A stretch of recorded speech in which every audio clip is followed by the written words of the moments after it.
சாம் என்ற ஒருவன் மிகவும் பேராசை மிகுந்த மனிதன். பணத்துக்காக எதையும் செய்ய தயங்காதவன். மற்றவர்களுக்கு எதையும் பகிர்ந்து கொடுக்க விரும்பாதவன். ஒரு நாள் அவனுடைய 50 தங்க நாணயங்கள் இருந்த பை காணாமல் போனது. ஷாம் எங்கெங்கேயோ தேடியும் கண்டுபிடிக்க முடியவில்லை. சில நாட்களில் அவனுடைய வேலைக்காரனின் 10 வயது மகள் அந்த பையை கண்டுபிடித்தாள். அவள் நேர்மையாக அதை சாமிடம் கொடுத்தனர். ஆனால் சாம் கோபமாக, இப்பையில் 75 நாணயங்கள் இருந்தது, நீ 25 திருடிட்ட அப்படின்னு குற்றம் சாட்டினான்.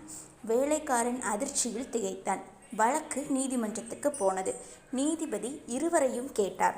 ஷாம் கூறினான், என்னிடம் 75 நாணயங்கள் இருந்தது. அதற்கு நீதிபதி அமைதியாக சொன்னார், அப்படியென்றால் இந்த 50 நாணயங்கள் உள்ள பை உன்னுடையது அல்ல. இதை கண்டெடுத்த சிறுமிக்கும் அவள் தந்தைக்கும் நேர்மைக்கான பரிசாக வழங்கப்படுகிறது என்றார். ஷாம் வெட்கத்தில் தலை குனிந்தான்.